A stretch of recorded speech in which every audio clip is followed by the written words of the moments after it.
नमो नारायण, जय महाकाल, जय मां बगलामुखी। सभी मेरे सनातनी भाइयों बहनों का बहुत स्वागत है। आशा करता हूं आप सभी लोग स्वस्थ होंगे, आपकी आध्यात्मिक उन्नति आगे बढ़ रही होगी। इस वीडियो के टॉपिक को शुरू करने से पहले मैं अपने ही एक सब्सक्राइबर के जिज्ञासा को शांत करना चाहता हूं और इस टॉपिक का आंसर जो आपको प्राप्त होगा उससे आपकी बहुत सारी समस्याएं भी सॉल्व हो जाएंगी।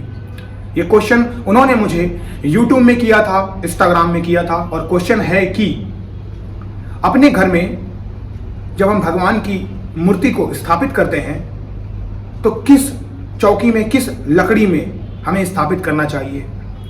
अब ये क्वेश्चन तो एक है, लेकिन इसका जो अर्थ है वो बहुत बड़ा है। मैं आपको समझाता हूँ कैसे। जब भी अपने घर में आप मंदिर की स्थापना करते हैं तो मंदिर हमेशा आपका लकड़ी या फिर संगमरमर का होना चाहिए, जिसमें से लकड़ी को हमेशा सर्वोत्तम माना गया है। अपने घर में मंदिर की स्थापना हमेशा आपको पूर्व और उत्तर दिशा के बीच का हिस्सा यानी ईशान कोण में करना चाहिए। ये सर्वोत्तम जगह है। यहाँ पर आप फिश यानी जल से रिलेटेड कोई भी चीज, एक्वेरियम रख सकते हैं। और भगवान नारायण क्षीर सागर में निवास करते हैं यानी जल में निवास करते हैं, तो ऐसे में भगवान नारायण की भी ये जगह होती है। भगवान नारायण को तुलसी की माला प्रिय है, तो इसका मतलब ये नहीं है कि आप तुलसी की लकड़ी रख लें। ऐसे में आपको जो सबसे प्रिय लकड़ी लेनी चाहिए, जो सबसे अच्छी मानी गई है मंदिर के लिए, वो होती है शीशम की लकड़ी।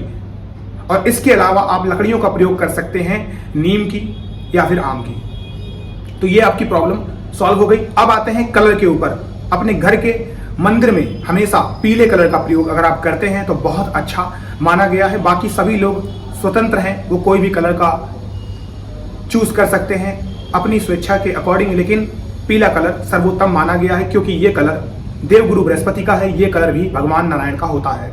अब एक और क्वेश्चन यहीं पर था कि भगवान गणेश को किस में स्थापित करें, माँ दुर्गा को किस में स्थापित करें, माँ लक्ष्मी को और माँ पार्वती को। सबसे पहले आपको ये समझना जरूरी है कि सभी भगवानों के लिए बिना सोचे समझे आप शीशम की लकड़ी ले सकते हैं।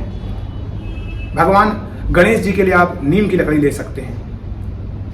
अब जो लक्ष्मी माँ है, जो नारायण है, वो सेम ही परिवार से हैं, तो ऐसे में आप कोई भी लकड़ी का चयन कर सकते हैं। आम की लकड़ी सर्वोत्तम है। लेकिन अगर मुझसे एक बार में ये क्वेश्चन पूछा जाए कि कौन सी लकड़ी का आप प्रयोग करें, तो लकड़ी सबसे अच्छी होगी शीशम की लकड़ी।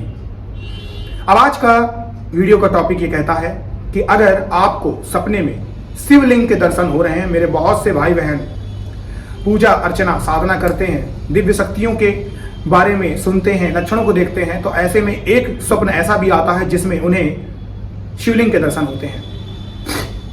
अगर आपको भी स्वप्न में शिवलिंग के दर्शन हो रहे हैं तो आपको 4 से 5 बातें समझना बहुत आवश्यक है। पहला, ऐसे बहुत ही कम लोग होंगे जिनको शिवलिंग के दर्शन होते होंगे। जिन लोगों को हो रहे हैं उनसे भोलेनाथ प्रसन्न है, ये पहला ही इसका अर्थ है।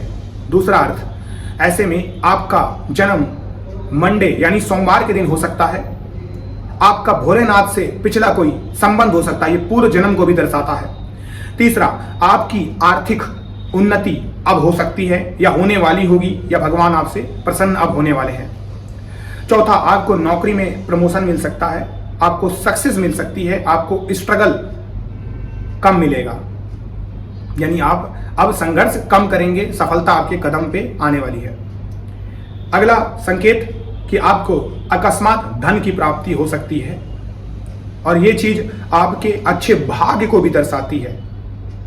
तो शिवलिंग से संबंधित बहुत सारी और भी चीजें होती हैं, लेकिन एक सबसे इंपॉर्टेंट यहां पर समझने वाली बात यह है कि अगर आपको शिवलिंग के ही दर्शन हो रहे हैं, दैट्स मीन आपका कहीं ना कहीं भगवान भोलेनाथ से बहुत अच्छा संबंध है, कनेक्शन है। ऐसे में आपको अपने पूजा पाठ के दायरे को बढ़ाना चाहिए। इस समय सावन चल रहे हैं और बहुत शीघ्र फिर से सावन एक बार लौट के आएगा, तो ऐसे में इसका सदुपयोग करने का सबसे बढ़िया तरीका है कि आप भगवान भोलेनाथ को रुद्राभिषेक करवाएं।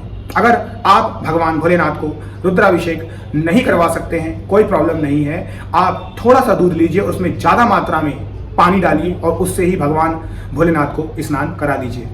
अगर आपके घर में नर्मदेश्वर शिवलिंग है तो उसको करवाइए, और अगर नहीं है तो कोई प्रॉब्लम नहीं है, मंदिरों में जाकर ही करवाइए, क्योंकि मंदिरों के अंदर ही भगवान विराजमान होते हैं और वहीं पर एक अच्छी एनर्जी निकलती है। तो भगवान भोलेनाथ को आज भी आप बहुत आसानी से मना सकते हैं, क्योंकि आज का दिन रविवार का दिन है और ऐसे में यहाँ पर बन रहा है हस्ता आदित्य योग। ये बहुत ही शुभ संयोग है। इस संयोग को आप भुना लीजिए। किसी भी समय आप भगवान भोलेनाथ को, जैसा मैंने कहा, जल का अभिषेक करा सकते हैं। अगर आप जल का अभिषेक कराते हैं तो यकीन मान के चलिए इस सावन आपको बहुत सारी खुशियां मिलेगी। आप सभी लोग स्वस्थ रहें, खुश रहें और मैं अपने इष्ट श्री हरिनारायण विष्णु से यही कामना करता हूँ। नमः नारायण। जय महाकाल, जय मंगलमुखी।